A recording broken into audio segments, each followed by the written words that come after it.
Welcome to Candid Conversations with Candidates, brought to you by Crowing Power in partnership with Lakes Media Collaborative and the Brainerd Lakes Chamber. I'm Lisa Paxton with the Chamber, and it's my pleasure to welcome Craig Nathan. Craig is a candidate for District 4, Crow Wing County Soil and Water Conservation District. Welcome, Craig. Thank you. Good to have you here. Why don't we start with your opening thoughts? Yes, I'm Craig Nathan. I'm running for the Crow Wing County Soil and Water Conservation District 4. Primarily because I feel that there needs to be some new ideas in this area of office. I'm a lifelong resident of the city and the county, and in that role I've had various experiences with the natural environment issues, including being the president of the Gilbert Lake Association. I feel that we need to bring together different units of government to take a look at new ideas. We're all faced with budget constraints as we go forward. I don't believe this is going to change, and so I hope to be successful in my campaign and bring some new ideas to this office. Okay. New ideas. Let's talk any other priorities. What do you anticipate are the big priorities facing the district in the next couple of years, and what would you do to address those priorities, Craig? You know, as I look back here a couple of years and I look forward into the future, I can see issues with soil and water, and I can see one of the most important issues that we need to address is the issue of invasive species. And as I see it, you know, it's a challenge that's going to affect both our economic livelihood as we exist here in the Brainerd Lakes area, because much of our economy is tied to the resource. In addition to that, you take the southern part of the county and you see that much of that resource is soil. So when you take a look at the interrelationship between the two, I believe we have to be concerned about how we use our resources and then how we protect our resources. And I hope to address those issues as I go forward. Okay. Aquatic species actually was one of the questions. What more should be done to address aquatic invasive species? You know, there are multiple agencies, whether they be local units of government, state or county, that are addressing this issue. I believe there needs to be more research into things we haven't thought of so far. In addition to that, I believe there needs to be a recognition of what different agencies do best. And as we go forward, so we don't replicate those efforts and yet bring ideas forward to solve this problem, or at least to remediate or lessen the problem. You talked about partners. How would you work with other local partners, whether they be the county, watershed districts, etc., to accomplish what's needed? You know, I'd ask questions, and it's probably more about process than it is about solutions at this point. And what I've found in being in the public position in my current work is that you need to listen. You need to bring together your ideas for a solution. You need to be mindful that others may have a better idea. And then you really need to find out what the public thinks is the best solution, because as a public official, you represent the public and you need to take that into consideration.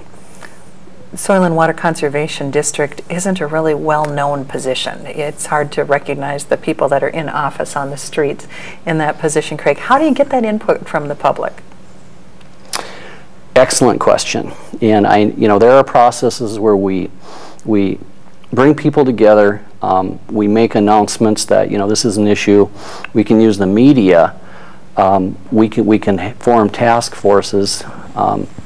Many different ways to approach this issue.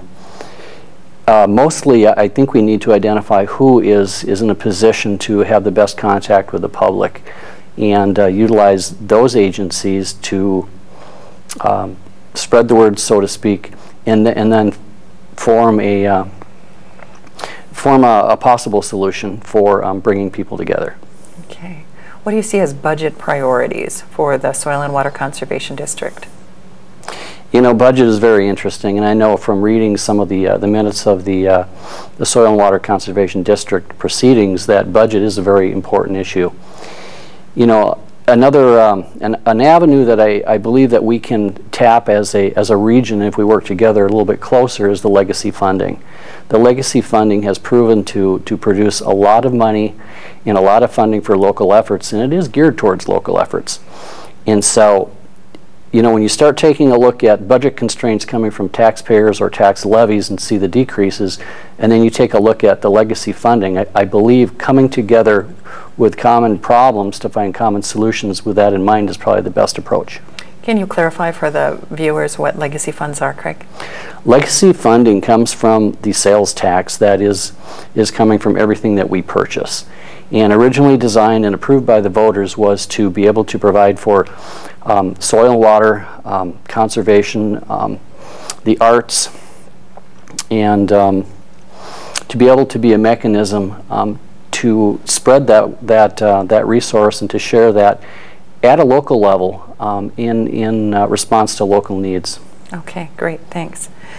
Last question really talks about how do we ensure that balance between development, economic prosperity, and protecting the water and the land resources that are the goose, you know, the golden egg, so to speak, for the Brainerd Lakes area. How do we make sure we're business friendly to allow that growth and development but still maintain those natural resources?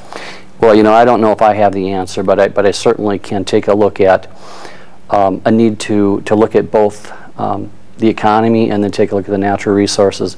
And I think we need to be mindful as we go forward that there needs to be compromise. It can't all be about economic growth and sacrificing our natural resources, and it can't be just about preserving our natural resources. I think we in the Brainerd Lakes area and in this county have done a good job with maintaining our resources and striking a healthy balance so far, and I hope to promote that in the future. Okay, thank you. Anything else you want to add? I'm looking forward to the upcoming vote, and if elected, I will certainly serve my constituency. Okay. Craig, thanks for joining us, and thank you for watching Candid Conversations with Candidates. Learn more about this interview and others at votebrainerdlakes.com, and remember, vote November 6th.